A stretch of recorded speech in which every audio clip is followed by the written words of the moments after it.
Shalom Bapak Ibu Saudara-saudari yang dikasihi dan mengasihi Tuhan. Kita bersyukur kalau hari ini Tuhan boleh memberkati kita. Mari kita datang kepada Tuhan, kita berdoa. Tuhan, terima kasih, kami mengucap syukur untuk kasih setiamu di dalam hidup kami. Sampai hari ini kami boleh ada sebagaimana kami ada, itu semua karena berkat dan kemurahan Tuhan. Sebentar kami akan membaca dan merenungkan firman-Mu. Berfirmanlah dan biarlah kami mengerti apa yang menjadi kehendak-Mu di dalam hidup kami. Kami berdoa ya Tuhan di dalam nama Tuhan Yesus Kristus. Haleluya. Amin. Bapak Ibu Saudara, ayat firman Tuhan hari ini terambil dari Injil Markus, pasalnya yang ke-11, ayat yang ke-15 sampai ayatnya yang ke-19. Saya akan membacakan di ayatnya yang ke-17.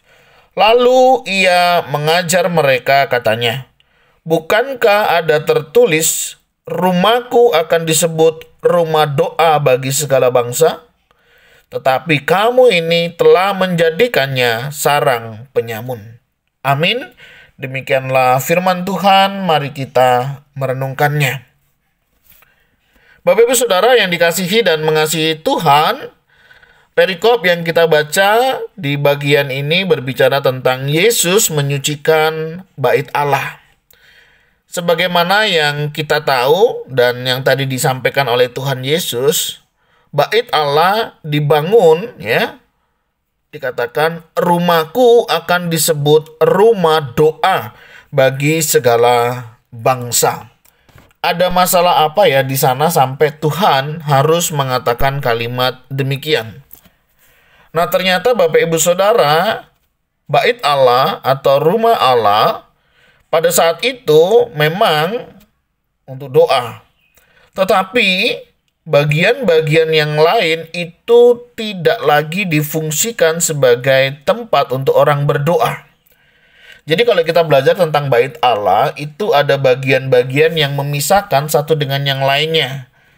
Ya, ada pelataran di depan dan ada ruang di dalam. Nah, kalau kita melihat ya video atau film yang pernah dibuat begitu, ada banyak orang yang sedang bertransaksi, ya, berjual beli dan lain sebagainya itu di pelataran bait Allah. Apa sih salahnya? Begitu ya. Salahnya kalau kita mau lihat sebenarnya begini. Tidak semua orang itu bisa masuk ke dalam bait Allah. Nah, oleh sebab itu, di dalam bait Allah itu disediakan pelataran bait Allah. Supaya apa? Orang-orang ya yang bukan bangsa yang di sana, mungkin dari bangsa-bangsa yang lain, tapi mereka mau beribadah, mau berdoa kepada Allah, itu disediakan tempat itu. Begitu ya. Jadi kalau misalnya kita ingat ya beberapa cerita, ada ahli Taurat ya dan pemungut cukai, bagaimana mereka berdoa, yang satu di dalam, yang satu berdiri jauh-jauh. Ya, itu ada pembatasannya. Ada batas-batas area, batas-batas wilayah di mana orang menempatkan posisinya masing-masing berdasarkan situasi kondisi hidupnya. Kira-kira begitu ya. Nah, apa yang membuat Yesus harus marah ketika banyak orang ada di bait Allah? Karena tentunya ini akan mengganggu orang-orang untuk bisa beribadah. Bayangkan ya, satu tempat yang begitu luas yang harusnya itu dipakai oleh orang-orang yang mau doa kepada dia ya, doa kepada Tuhan maksudnya, mau beribadah, itu nggak bisa. Karena apa? Karena dibuat transaksi, jual beli ya, penukaran uang dan lain sebagainya. Artinya tidak lagi difungsikan sebagaimana mestinya. Nah, inilah yang Tuhan tidak mau. Sehingga Yesus jelas mengatakan rumahku akan disebut rumah doa bagi segala bangsa. Tetapi kamu ini telah menjadikannya sarang penyamun. Nah, pelajaran apa sih yang bisa kita dapat dari bagian ini? Nah, Bapak Ibu Saudara, pelajaran yang saya dapatkan ya, mungkin Bapak Ibu Saudara bisa mendapatkan pelajaran yang lain. Pelajaran yang saya dapatkan adalah begini. Kehadiran para penyamun ya, orang yang berjual beli, berdagang dan lain sebagainya pada saat itu tentunya mengganggu ya orang-orang yang mau datang kepada Allah. Yang kemudian saya tarik di dalam kehidupan kita hari ini. Apakah begitu ya? Kehidupan kita, kehadiran kita ini juga mengganggu untuk orang-orang datang kepada Allah. Kadang ya tanpa sadar, perkataan kita, perbuatan kita, sikap hidup kita bisa membuat orang lain untuk tidak datang kepada Allah. Apa mungkin itu perkataan kita yang kurang menyenangkan, ya, sikap kita yang mungkin tidak begitu ramah kepada orang baru misalnya, ya. Ada banyak hal. Ya. Ini menjadi koreksi buat kita. Mungkin kita tidak berjualan di bait Allah. Mungkin kita tidak bertransaksi, ya, uang di bait Allah. Tetapi mungkin hari ini, ya, kehadiran kita tidak membawa orang justru datang kepada Allah. Karena mungkin sikap dan perkataan kita yang tidak baik. Nah, ini tentunya mengoreksi, ya. Jangan sampai hidup kita, sikap kita itu menghalang-halangi. Ya, saya gunakan kata menghalang-halangi untuk apa orang yang datang kepada Tuhan. Misalnya ketika orang sudah lama tidak datang, begitu ya. Ada beberapa orang seringkali mungkin dia juga tidak bermaksud demikian, tetapi kalimat itu terucap. Kok tumben datang? Ya, kata tumben itu ya bagi orang yang nggak bermasalah, biasa aja. Tapi bagi orang-orang yang sensitif, itu akan menjadi masalah. Untung aku datang. Sebenarnya aku pun nggak mau datang. Nah, ada yang demikian. Ada juga karena sering ditanya-tanya macam-macam. Walaupun ini sifatnya adalah perhatian misalnya. Kamu kerja di mana sekarang? Kamu usaha apa? Sekali lagi saudara, kalau orang tidak bermasalah, pertanyaan ini bukan sebuah masalah.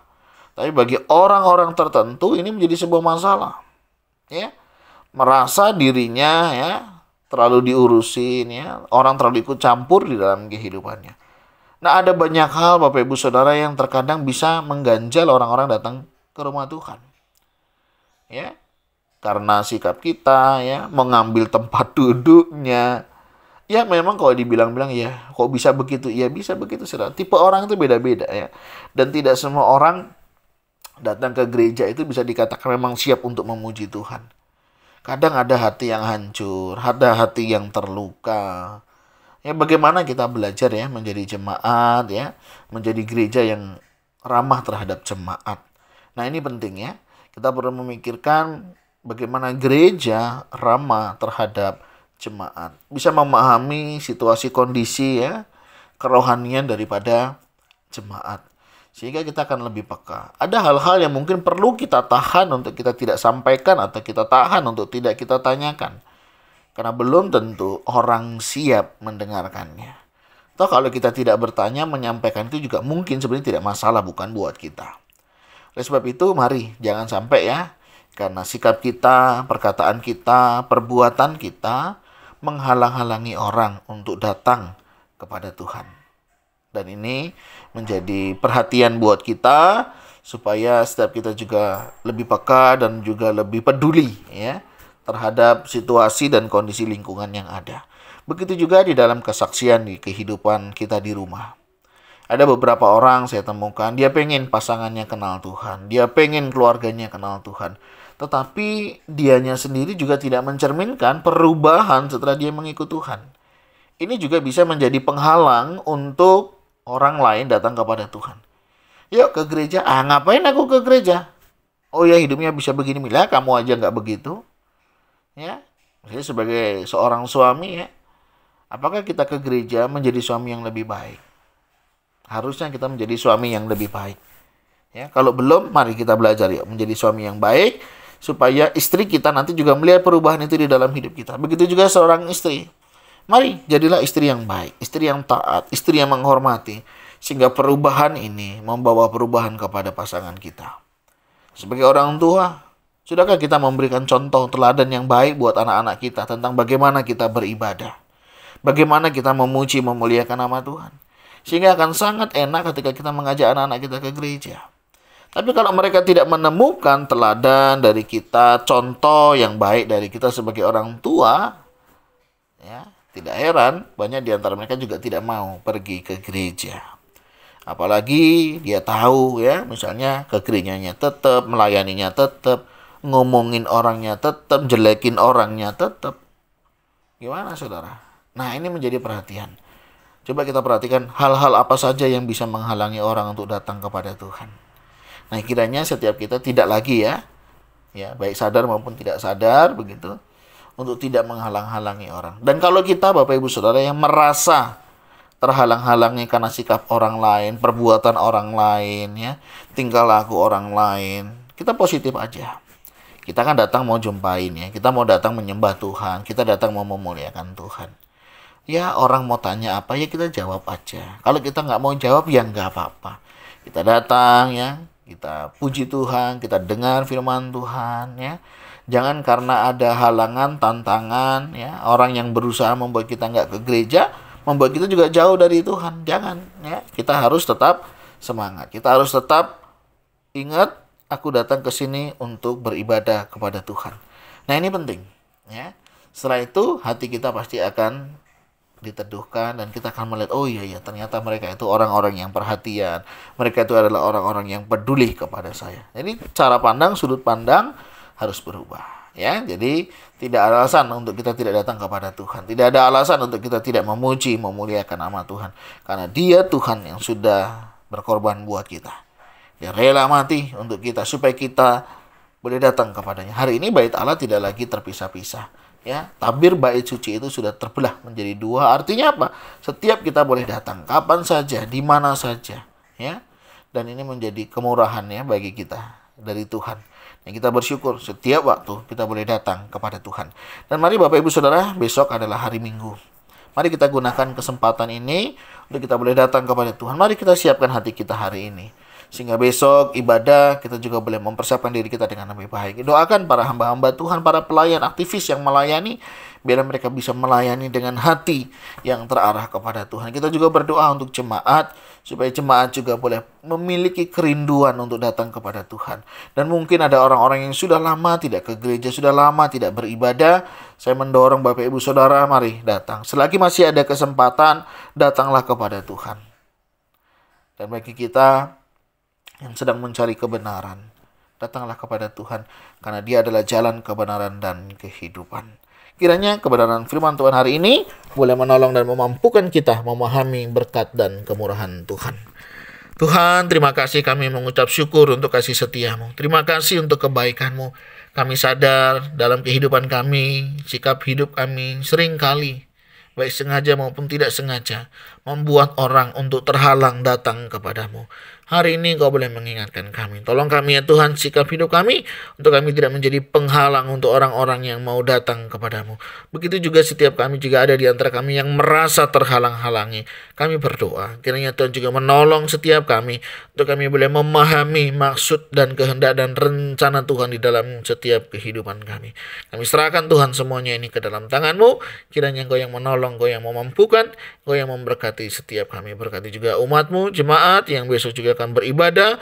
Tuhan juga yang akan memberkati, sehingga setiap kami boleh beribadah dengan penuh sukacita dan hidup senantiasa memuliakan nama Tuhan. Terima kasih, ini doa seru kami naikkan di dalam nama Tuhan Yesus Kristus. Haleluya. Amin. Bapak Ibu Saudara, demikianlah renungan kita hari ini. Kiranya Tuhan Yesus memberkati kita sekalian. Shalom.